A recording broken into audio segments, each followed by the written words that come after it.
Subscribe करें और देखें हर मंडे एक हिला देने वाली horror story. Bell icon press करना ना भूलें।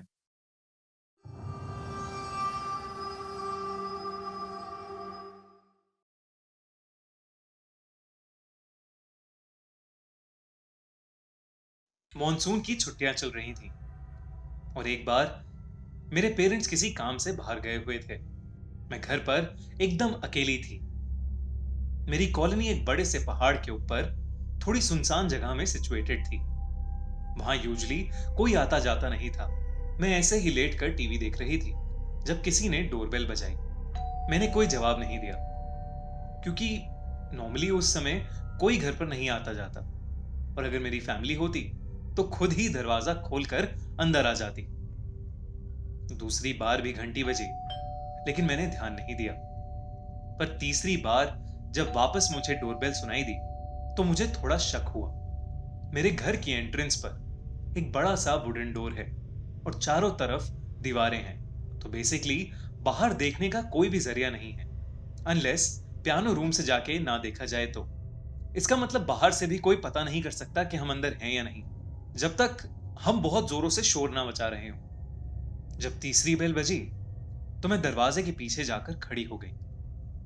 कोई भी नॉर्मल इंसान 3 बार घंटी बजाने के बाद चला जाता है, लेकिन वो जो भी था उसने जोरों से दरवाजा पीटना शुरू कर दिया, जिससे मैं बहुत ज्यादा डर गई। तभी मुझे एक आदमी की भारी आवाज सुनाई दी।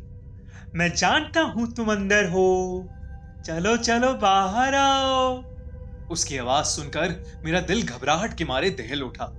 मैं यही सोचे जा रही थी कि उस आदमी को कैसे पता चला कि मैं अंदर हूं। एक लंबी खामोशी के बाद वो वहां से चला गया, लेकिन फिर भी मेरे अंदर इतनी हिम्मत नहीं थी कि मैं दरवाजा खोल के बाहर देख पाऊं। मैंने उसके बाद मॉम डैड को फोन किया और उनसे पूछा कि क्या कोई घर आने वाला था। उन्होंने मना किया कि नहीं, कोई भी घर नहीं आने वाला था। मैंने कुछ देर उस आदमी के बारे में सोचा, लेकिन फिर मैं वापस टीवी देखने लगी। 2 घंटे बाद फिर से डोरबेल बजी। मैं फिर से डर गई। इस बार मैं सहम उठी और मैंने टीवी की वॉल्यूम एकदम कम कर दी। इस बार मैं धीरे से पियानो रूम की तरफ गई और खिड़की से बाहर देखने लगी। मैंने उस रूम की खिड़की से देखा कि बाहर कौन था। वहां दरवाजे पर एक अजीब सी दिखने वाली औरत काले कपड़ों में खड़ी थी। काले हील वाले जूते, एक काली ड्रेस और एक बड़ी सी काली हैट। उसके बाल डार्क ब्राउन कलर के थे और उसका चेहरा उसकी हैट से लटके जाली से ढका हुआ था। बस मुझे उसके चमकते लाल होठ और उसकी बेहद डरावनी हंसी दिखाई दे रही थी। उसके साथ एक लंबा सा आदमी खड़ा था। उसने भी एक काले रंग का सूट पहना हुआ था।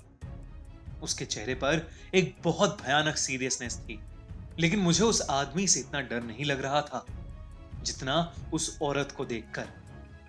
वो मेरे दरवाजे के सामने अपने चेहरे पर एक बेहद डरावनी हंसी लेकर खड़ी थी। कुछ देर तक जब मैंने दरवाजा नहीं खोला तो वो वहां से वापस जाने लगी। वो आदमी भी उसके पीछे पीछे चला गया। उस रात मैं सो ही नहीं पाई। इनफैक्ट मुझे काफी रातों तक ऐसा ही लगता रहा जैसे वो मेरी खिड़की के पास खड़ी है और मुझे घूर के देखे जा रही है। मुझे आज तक नहीं पता लगा कि वो औरत और वो आदमी कौन थे। क्या पहले भी घंटी उन्होंने ही बजाई थी? आपको क्या लगता है, कौन थे वो लोग? कमेंट्स में जरूर लिखिए। और अगर आपको एक कहानी अच्छी लगी तो हमारा चैनल खूनी मंडे जरूर सब्सक्राइब करिए और देखते रहिए हर हफ्ते एक हिला देने वाली हॉरर स्टोरी।